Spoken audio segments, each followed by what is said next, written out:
నిన్నటి దినం Masapeta 26వ division TDP incharge అయిన శంకర్ గారు దేవాలయం విషయం కొన్ని వ్యాఖ్యలు చేయడం, దేవాలయం కట్టడం అసలు మేయర్కే ఇష్టం లేదన్నట్టుగా దుర్ప్రచారం చేయడం నిజంగా హాస్యాస్పదమైన విషయం. వైసీపీ గవర్నమెంట్లో 2022లో దేవాలయం నిర్మాణం చేయాలని సంకల్పం కట్టిందే వైసీపీ గవర్నమెంట్. దేవాలయ నిర్మాణాన్ని ఒక అర్జునవాడలో ఎస్సీ డివిజన్లో అనకుండా అది ఒక ప్రత్యేకమైన దేవాలయముగా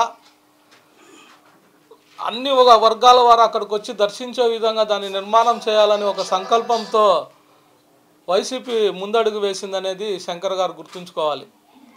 2022లో అభివృద్ధిలో భాగంగా మాసాపేట రోడ్డు డెవలప్మెంట్ విషయంలో దేవాలయ నిర్మాణాన్ని తొలగించడం జరిగింది. ఆ తర్వాత అక్కడ నిర్మాణం జరిగేందుకు నిధులను కేటాయించడం జరిగింది. అయితే కట్టడానికి సరైన స్థలము వ్యవధి లేకపోవడం వల్ల, స్థలం లేకపోవడం వల్ల అదంతా 53 సెంట్లు దేవస్థాన స్థలము ఆక్రమదారులు ఆక్రమించుకోవడం వల్ల ఎప్పుడైతే ఆక్రమదారులను తొలగిస్తామో అప్పుడు దేవాలయం ఒక సుందరీకరణగా నిర్మించుకోవచ్చు అనే సంకల్పంతో మొట్టమొదటి అడుగు వేసిందే గౌరవనీయులైన సురేష్ బాబు గారు, ఈ నగర మేయర్ గారు వేసి అక్కడ ఆక్రమణదారులను తొలగించి దేవాలయ నిర్మాణానికి చోటును ఏర్పరిచిన ఘనత ఆయనకే దక్కుతుంది. ఈరోజు మీరు మాట్లాడుతున్నారు ఆయన మీద బురద జల్లే కార్యక్రమం. 500 రూపాయలు దేవునికి సందా వేస్తే అది తీసుకొని 100 రూపాయలు వేసినట్టుగా వ్యాఖ్యలు చేస్తున్నారు. ఇది నిజంగా నవ్వగలిగిన విషయం. ఏ సంవత్సరం మాసాపేటలో శ్రీరామనవమి జరిగితే వైసీపీ నాయకులు తప్ప ఏ రోజు టీడీపీ నాయకులు ₹1 చందా ఇచ్చిన దాఖలాలు లేవు. మరి మీరు మాట్లాడుతున్నారు. ఏ విషయం అడిగినా మా గౌరవనీయులైన మేయర్ గారు కానీ, అంజద్ బాషా కానీ, రవిరెడ్డి కానీ మా మాసాపేటలో ఇలా గ్రాండ్గా శ్రీరామనవమి ఉత్సవాలు జరుగుతాయన్న గారు సహాయం చేయండి అంటే ఇమీడియట్గా స్పందించి సహకరించి లక్షల రూపాయలు వ్యవధి పెట్టి శ్రీరామనవమిలు చేసిన ఘనత మాకే దిద్దుతుంది. కావాలంటే కమిటీని విచారించండి, పెద్దలను విచారించండి, కులాన్ని విచారించండి, తెలుస్తుంది ఎవరు శ్రీరామనవమి చేసింది ఇన్నేళ్ళగా, మేమా మీరా అనేది తెలుస్తుంది. ఏ పొద్దు చందాలు ఇచ్చిన పాపాను పోలేదు. మీరు ఈరోజు బురదలే కార్యక్రమం చేస్తున్నారు. ఈరోజు నిజంగా మీకు ఛాలెంజ్ చెప్తున్నా, మేము మా వైసీపీ గవర్నమెంట్లో ఆలయ దేవస్థాన స్థలాన్ని కాపాడడానికి మేము సహకరించాం. ఇంకా దేవస్థాన స్థలం వెనక భాగం ఉంది. మీకు దమ్ము ఉంటే, మీకు చిత్తశుద్ధి ఉంటే, దేవుని ఆస్తి పట్ల సంరక్షణ బాధ్యత మీకుంటే ఇమీడియట్లీగా దేవస్థానం వెనక భాగాన్ని మీరు మీ ప్రభుత్వంలో తొలగించి మీరు సత్తాను సాటుకోవాలని చెప్పి ఈ పత్రికాముఖంగా తెలియజేస్తున్నాం. మేము నిధులు ఇస్తే మీరు పార్టీ కార్యక్రమం చేసినట్టుగా మీరు ప్రారంభోత్సవాలు చేసి దేవాలయ నిర్మాణాన్ని తూతూ మంత్రంగా కొనసాగించడం భావ్యం కాదనే ఉద్దేశంతోనే అది కమిటీకి కానీ పెద్ద మనుషులకు కానీ ఆలయ ఎస్టిమేషన్ దాని మీద ముందు నుంచే కొంత అసంతృప్తి ఉండడం వల్ల అది చిన్న దేవస్థానాలు కట్టుతున్నారు. మనం ఏదో గొప్పగా కట్టుకోవాలనుకున్నాం. మన మేయర్ గారు వాళ్ళందరూ చెప్పారు. మరి అలా ఆనాటి కమిషనరు అది ఎస్టిమేషన్ చిన్నదిగా వేసినాడు. అది మాకు అసంతృప్తిగా ఉందని పెద్దలు, మరి గ్రామ పెద్ద మనుషులు, మరి ఆలయ కమిటీ తెలియజేసినప్పుడు నేను మేయర్ గారికి చెప్పినప్పుడు ఆయన స్పందించి ఇమీడియట్గా ఆ కాంట్రాక్టర్ని మందలించడం జరిగింది.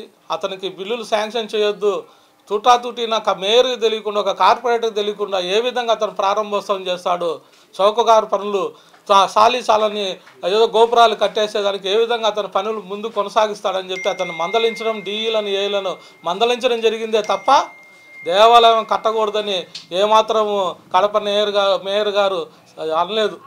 ఊరికే బురదలే కార్యక్రమం హిందూ ధర్మానికి వ్యతిరేకంగా చేస్తున్నాడని. ఆయన కొని హిందువే, హిందువుల పట్ల ప్రేమ కలిగిన వాడు, ఎన్నో పోరాటాలు హిందువుల పక్షాన్ని చేసిన వాడు చరిత్ర ఒకసారి తెలుసుకోండి. అంతేగాని ఊరికే బురదలే కార్యక్రమాలు చేస్తే బాగోదని తెలుస్తున్నాం. అంతేకాదు మరి ఇల్లులన్నీ రోడ్ల మీద పగలగొట్టినారని చెప్పి దుర్ప్రచారం చేస్తున్నారు. ఇల్లులు పగలగొట్టినారు, కనీసము వాళ్ళకి ఆశ్రయం అనేది కల్పించలేదని ఏదో కళ్ళబొల్లి కబుర్లు, మేక వేషాలు వేస్తున్నారు, మేష వేషాలన్నీ. ఆ రోజు ఏమయ్యారు మీరు? ఆ రోజు మీరు ప్రతిపక్ష పార్టీల్లో ఉన్నప్పుడు మేము అభివృద్ధిలో భాగంగా తొలగించడం తప్పే కావచ్చు మాది.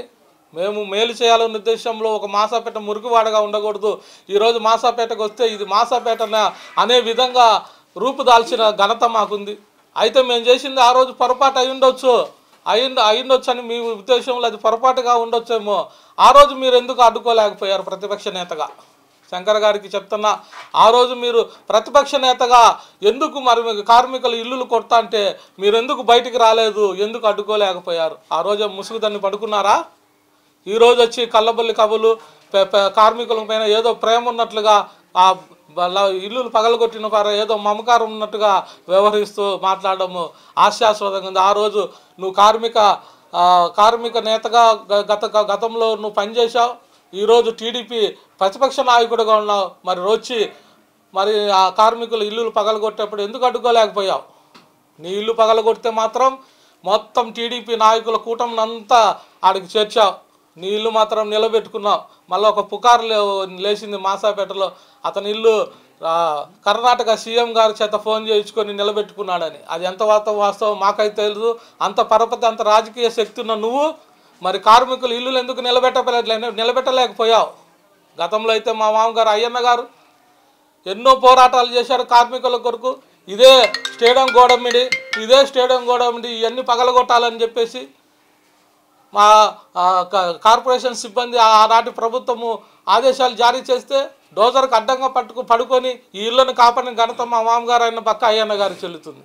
మరి ఆ రోజు ఆయన చేసిన సాహసం నువ్వెందుకు చేయలేకపోయావు ప్రతిపక్ష నేతగా? ఈరోజు కళ్ళబొల్లి మేకవన్ని వేషాలు వేస్తున్నావు ఓట్ల కోసం. ఎవరు నిన్ను నమ్మే ప్రసక్తిలో లేరు. కార్మికులకు అందరికీ తెలుసు, వైఎస్ జగన్మోహన్ రెడ్డి కార్మికుల పక్షపాతి కాబట్టి ఆయన ఆప్కోస్లో కార్మికులను చేర్చి వాళ్ళకు హెల్త్ అలవెన్స్ను 15,000 వేతనాన్ని చెల్లిస్తూ మొత్తం 21,000 వేతనాలు చెల్లించిన ఘనత మన గౌరవనీయులైన జగన్మోహన్ రెడ్డి గారికే చెందుతుంది. ఈరోజు మీరు ఆప్కోస్ను రద్దు చేశారు, కార్మికులను రోడ్ల పాలు చేస్తున్నారు. 60 ఏళ్ళు నిండిన కార్మికులు కడుపు కొడుతున్నారు, వాళ్ళ ఉద్యోగాలు తీసేస్తున్నారు. కార్మికులు మీ పక్షాన్ని నిలబడతారని కలగంటున్నావా? టీడీపీ నాయకుడిగా నువ్వు ఏం పోరాటం చేసావు వాళ్ళ కోసం? వేకమైన వేషాలు వేస్తూ ఓట్ల కోసం రాజకీయాలు చేస్తే ప్రజలు ఊరికే ఉండరు. ఈరోజు వైసీపీ కార్పొరేటర్ ఎన్నికల్లో వైసీపీకి డిపాజిట్ లేదంటాడు. ముందు నీకు డిపాజిట్లు చూసుకో. కార్మికులు ఒక్క ఓటేసే పరిస్థితి లేదు నీ టీడీపీ గవర్నమెంట్కి. నువ్వు చేసిన ఆ కార్యక్రమాలు, మీ ప్రభుత్వం చేసిన అరాచకాలు ప్రతి వ్యక్తి గుర్తిస్తున్నారు. మైనార్టీస్లు కానీ, ముస్లింలు కానీ, కార్మికులు కానీ ఒక్క ఓటు వేసే పరిస్థితి లేదు. నువ్వు డిపాజిట్ల గురించి మాట్లాడుతున్నావా? మా మామ కాలం నుంచి మేము దిగ్విజయంగా మెజార్టీలతోనే గెలుస్తున్నాం. ఏ పొద్దు ఓడిపోయిన చరిత్ర మాకు లేదు. ఈరోజు నువ్వు ఓడిపోయి మా ముందు మీసాలు దువ్వితే ఊరుకునేది లేదు. దయచేసి శంకర్ గారు, ఇది దేవస్థానం విషయము. అందరం కలిసికట్టుగా ఇందులో పాల్గొనాలి. కానీ ఇదేదో పార్టీకి సంబంధించిన విషయం కాదు. ఖచ్చితంగా మా మేయర్ గారు పార్టీ దేవస్థానం విషయంలో ఇంకా దాన్ని ఎస్టిమేషన్ బిల్లును పెంచి దాని ఆయామును, దాని యొక్క విస్తరణను పెంచి నూతనంగా గొప్పగా కట్టాలని సంకల్పంతోనే మందలించారే తప్ప గుడి కట్టకూడదని ఎక్కడే కానీ ఆయన మందలించలేదు, ఎక్కడే కానీ ఆయన ఆక్షేపణ చేయలేదు. అధికారులను ఆదేశించారు, గౌరవ కార్పొరేటర్ని కలసండి, పెద్దలను కలసండి, ఆ గ్రామ పెద్దలను, ఆ కమిటీని కలసండి, ఒక సద్విరమైన విచారణ చేయండి.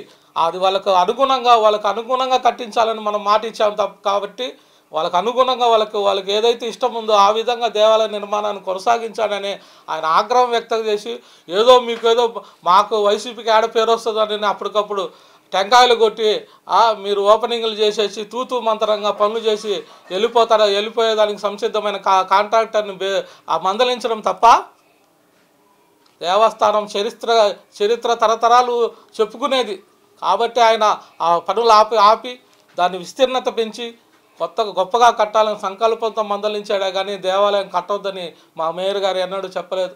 ఊరికే మీరు ఆయన మీద బురదల్లే కార్యక్రమం మానుకోండి. ఇప్పటికైనా ఈరోజు పెద్ద మనుషులు మాసాపేటకు రిజైన్ చేసేశారు, పత్రికలు కొని పంచారు. మీరు చేసే వాళ్ళ ఊరికే పెద్ద మనుషులకు కనీస గౌరవం కొని ఇవ్వకుండా, వాళ్ళ చేత టెంకాయ కొని కొట్టియకుండా వాళ్ళని అవహేళన చేస్తే మా పెద్ద మనుషులకు విలువ లేదని చెప్పి మాసాపేట అంతా పత్రికలు కలిసి పెద్ద మనుషులు కొని దిగిపోవడం జరిగింది. మీరు కులాన్ని అంతటిని పెద్ద మనుషుల్ని కమిటీని అన్ని రాజకీయ పార్టీలను కలుపుకొని ముందుకు కొనసాగితే బాగుంటుంది. కానీ ఇదేదో పార్టీ కార్యాలయము ఇంకొకటో అన్నట్టుగా దేవుని కార్యాన్ని జరిగిస్తే మాత్రము ఊరుకుండే లేదు. ఖచ్చితంగా మేము పెద్ద మనుషులతో కమిటీతో మరి గ్రామస్తులతో ఈ డిఈలు ఏఈలతో మరి కార్పొరేటర్ నేను అందరం సమావేశమై దాన్ని ఎట్ట రూపకల్పన చేయాలని ఒక ఎస్టిమేషన్ వేసి ఇంకొంతగా డబ్బులు అవసరమైతే మా మేయర్ గారితో ఇంకొంతగా డబ్బులు కేటాయించి గుడిని నిర్మించే విషయంలో ముందుకు పోతామని ఈ పత్రిక తెలియజేసుకుంటాను. ఇంకొకసారి ఇలాంటి వేషాలు వేస్తే మాత్రం ఊరుకుండే లేదు. మీరు ఊరికే బురదల్లే కార్యక్రమం మానుకోండి. వీలైతే మీ పార్టీ నుంచి ఏదైనా దేవునికి ఇప్పగలిగితే మీ పార్టీ నుంచి ఏమి ఇప్పిస్తారో అది చెప్పండి. కానీ మేము ఇచ్చిన డబ్బులతో ఏదో బిడ్డను కానీ పెంచితే ముద్దులు పెట్టుకొని నా కొడుకు అన్నట్టుంది. మీరు అవన్నీ మానుకోండి. మీ ప్రభుత్వం ఏమిస్తుందో ముందు అది తెలియజెప్పండి. మీ ప్రభుత్వం ఇచ్చిన డబ్బులు తీసుకొని రండి దేవస్థానానికి, మేము తెచ్చాం, మీరు తెచ్చి చూపించండి. కలెక్టర్కి కమిషనర్కి అధికారాలు లేవు అని 10 లక్షలు మించి ఎవరు మంజూరు చేయలేరు కమిషనర్ గారు. కేవలం ఇది స్టాండింగ్ కమిటీ తీర్మానం. 43 లక్షలు మేయర్ గారు ఇచ్చారు. మీకు పదే చెప్పినా చదువుకున్న వాళ్ళకన్నా చెప్పొచ్చు, చదువు రాని వాళ్ళకన్నా చెప్పొచ్చు, మధ్యతరం వ్యక్తులకు ఏమి చెప్పలేదు.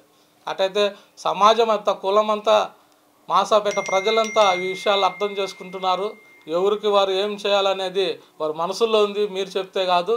దయచేసి ఇంకనన్నా జ్ఞానంతో మెలిగి అందరం ఐక్యతతో దేవస్థానాన్ని ముందుకు కొనసాగింపజేయాలని పత్రికాముఖంగా తెలియజేస్తున్నాం.